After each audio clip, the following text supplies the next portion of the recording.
오늘 우리에게 주신 하나님의 말씀은 마가복음 1장 21절에서 28절 말씀입니다. 그들이 가버나움에 들어가니라. 예수께서 곧 안식일에 회당에 들어가 가르치심에 뭇 사람이 그의 교훈에 놀라니 이는 그가 가르치시는 것이 권위 있는 자와 같고 서기관들과 같지 아니함일러라. 마침 그들의 회당에 더러운 귀신 들린 사람이 있어 소리질러 이르되 나사렛 예수여, 우리가 당신과 무슨 상관이 있나이까? 우리를 멸하러 왔나이까? 나는 당신이 누구인 줄 아노니 하나님의 거룩한 자니이다. 예수께서 꾸짖어 이르시되 잠잠하고 그 사람에게서 나오라 하시니 더러운 귀신이 그 사람에게 경련을 일으키고 큰 소리를 지르며 나오는지라. 다 놀라 서로 물어 이르되 이는 어찌미냐? 권위 있는 새 교훈이로다. 더러운 귀신들에게 명한즉 순종하는도다 하더라. 예수의 소문이 곧 온 갈릴리 사방에 퍼지더라. 오늘 이 말씀에 많은 은혜 받으시기 바랍니다.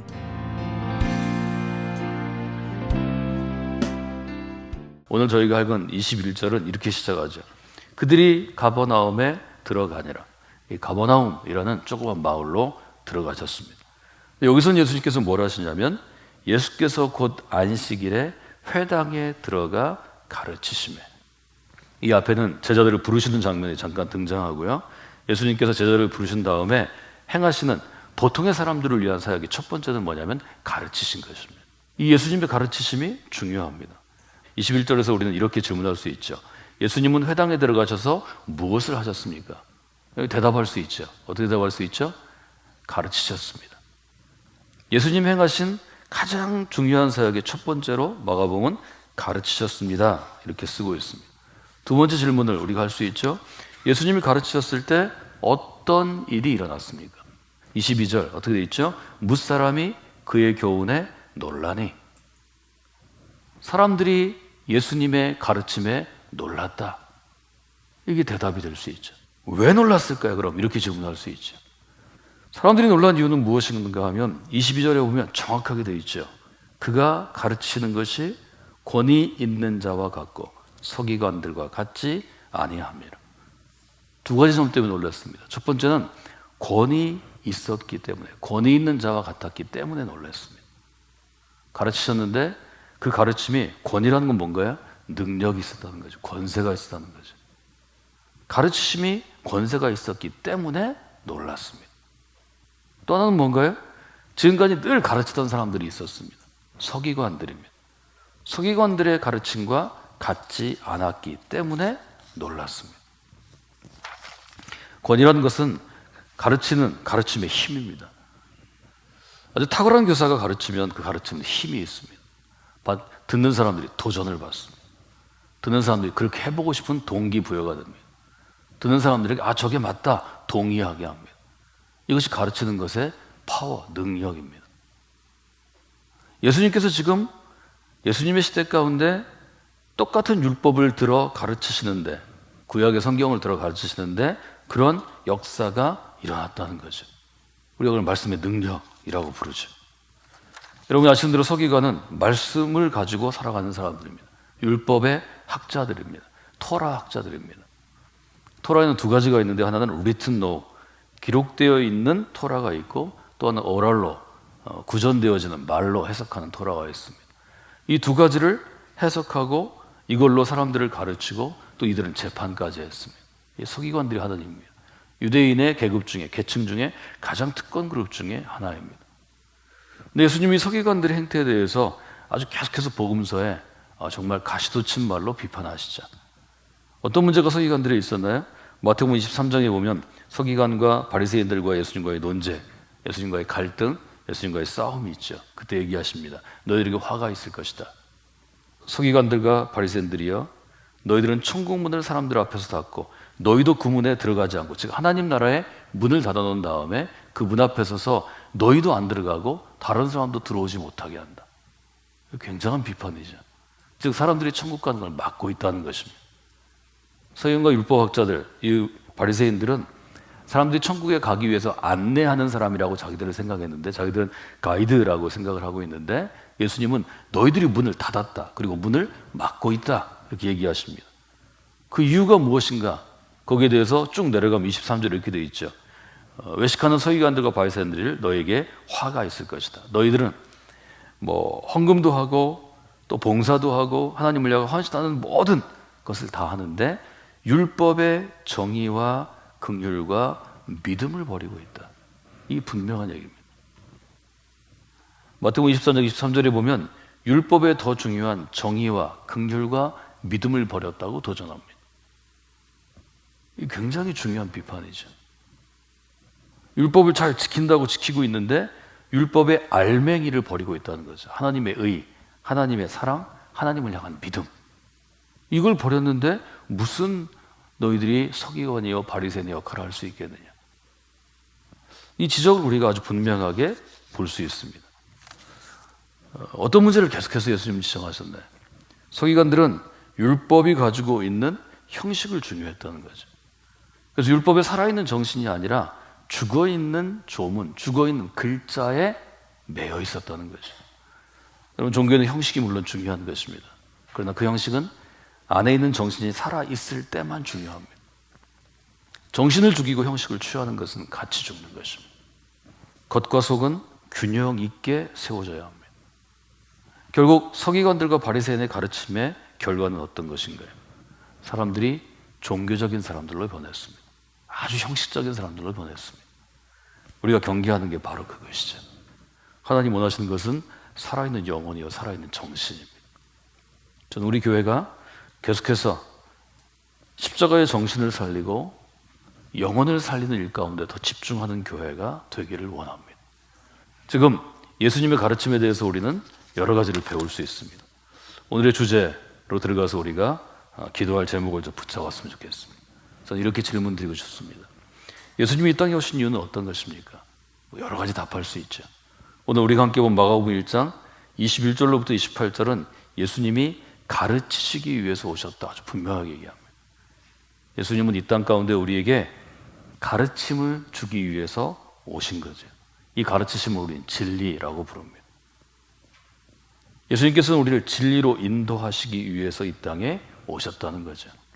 요한복음 이렇게 얘기하죠. 말씀이 육신이 되었습니다. 그 말씀이 우리 가운데 거하심에, 우리 가운데 함께 머물러 계시는데 우리가 그의 영광을 보니 이것은 독생자의 영광이요, 그 다음에 어떻게 되어 있죠? 은혜와 진리가 충만하더라. 진리가 충만하더라. 이것이 예수 그리스도께서 이 땅 가운데 하신 일이라는 거죠. 말하자면 예수님께서는 가르침을 통하여 우리를 진리 가운데 있게 하시고 예수님이 늘 말씀하시는 것, 진리 안에서 자유함을 얻게 하셨다는 거죠. 인간의 내적인 면, 그리스도의 내적인 면을 훈련하는 데는 네 가지를 강조하는데 그게 묵상, 기도, 금식, 학습의 훈련입니다. 이 가르침은 곧 학습의 훈련과 관계된 것입니다. 내적인 훈련 중에 묵상과 기도와 금식과 학습은 우리 안에 있는 영혼을 성장시키는 것입니다. 가르침이 중요한 건 가르침을 통해서 인간은 배우기 때문입니다. 그래서 예수님께서는 가르치심을 통하여 우리를 하나님과 연결시키십니다. 예수님께서 하나님과 우리를 연결시키기 위해서 하시는 것은 가르치심을 통해 하나님과 연결되게 합니다. 이것은 우리 지성을 사용하시는 것입니다. 또 하나 우리를 사용하시는 부분은 우리의 현실을 사용하십니다. 여기 보면 시몬의 장모라고 하는 분이 열병으로 누워 있습니다. 29절에 되어 있죠. 시몬의 장모가 열병으로 누워 있는지라. 예수님은 뭘 하시나요? 31절에 보면 그 손을 잡아 일으키시니 열병은 떠나가고 여자가 그들에게 수종드니라. 병을 낫게 하십니다.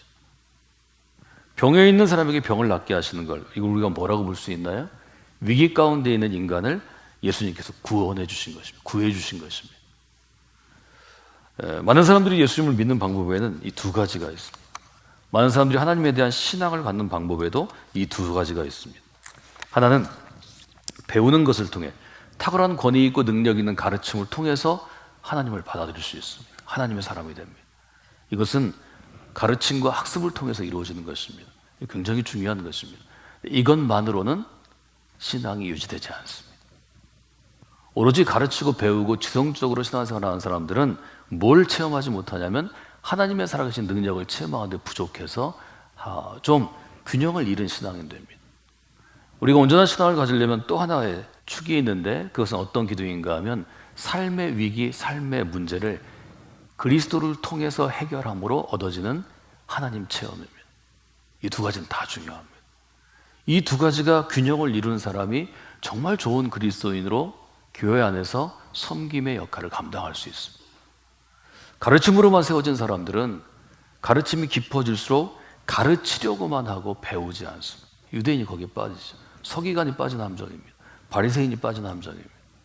남을 가르치기만 하고 배우지 않고 자기의 삶에 실현되지 않습니다. 이것은 큰 문제가 됩니다. 반드시 배우고 가르치고 학습을 통해 성장하는 만큼 인생의 문제를 통해 성장해야 합니다. 이 세상에 문제 없는 인생은 없습니다. 위기 없는 인생은 없습니다.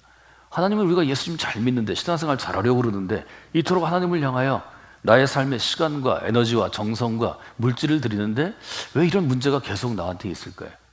그것은 여러분을 사랑하시기 때문입니다. 사람은 문제가 있을 때 이 문제를 해결하면서 하나님의 도우심을 구합니다. 하나님의 도우심을 구할 때 하나님의 능력이 우리 가운데 일어납니다.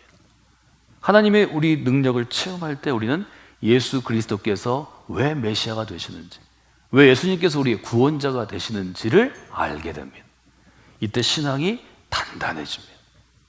두 가지가 중요합니다. 하나님과 우리를 연결시키는 데는 이 두 가지 기능이 다 필요합니다. 하나는 가르치심입니다. 성경의 교훈과 성경의 진리를 가르치고 배우는 것을 통해서 우리가 하나님과 연결되는 것입니다. 또 하나는 현실의 문제 혹은 위기입니다. 이 위기를 믿음으로 극복하면서 하나님과 연결됩니다. 대부분 열심을 내는 그리스도인들이 이 둘 중에 하나를 딱 붙잡고 있습니다. 내가 어떻게 이렇게 열심히 있는 그리스도인이 되었습니까? 깨달았든지 아니면 체험했든지입니다. 저는 여러분이 두 가지를 다 했으면 좋겠습니다. 체험한 사람들은 우리 교회 가운데 깨닫는 역사가 있기를 원합니다. 우리 교회에 행해진 설교를 통하여 말씀의 훈련을 통하여 영적인 훈련을 통하여 체험한 만큼 깨달으셔야 합니다. 혹 말씀으로 도전을 받고 저희 거 나오신 분들은 반드시 체험하셔야 합니다. 시몬의 장모처럼 여러분의 육체의 질병이 여러분을 하나님과 연결시킬 수 있습니다. 저도 그랬습니다. 직장에서의 어려움, 사업의 실패가 여러분을 하나님과 연결시킵니다. 아이들의 속색일 수 있죠. 자녀들이 내 마음대로 되지 않는 걸 통해서 하나님의 도움을 구하다가 하나님과 강력하게 연결될 수 있습니다. 여러분 정신적인 어떤 고통이 있을 수 있습니다. 가정에 우환이 있을 수 있습니다. 그러나 문제는, 위기는 우리를 하나님께로 인도하는 좋은 가이드가 되줍니다. 언제 그렇게 되나요? 교회 안에 붙어 있을 때입니다. 그리스도인은 교회라는 나무에 딱 붙어 있어야 합니다. 가지처럼 붙어 있어야 합니다. 쳐내기 전에는 교회에 딱 붙어 있어야 그 일이 생기는 것입니다. 그 점을 여러분들이 마음 가운데 두셔야 합니다. 여러분 교회가 여러분이 생각한 것보다 훨씬 더 중요합니다. 여러분이 균형 잡힌 그리스도인이 되고 하나님의 은혜를 받는 그리스도인이 되고 하나님의 능력을 체험하는 그리스도인이 되려면 살아있는 교회, 정말 좋은 교회, 바르고 정신이 살아있는 교회에 붙어 있어야 합니다. 이것이 교회를 우리가 나무로 비유하는 것입니다. 혼자 살 수 없는 것입니다. 그런 점에서 우리가 이 성광교회를 하나님께서 기뻐하시는 가르치심이 살아있고 삶의 위기와 문제를 극복하는 체험이 살아있는 교회로 세우는 것이 중요하고 유지하는 게 중요하고 성숙시키는 게 중요합니다. 여러분이 그 역할을 감당하는 분들이 되시기를 주님의 이름으로 축원해 드립니다.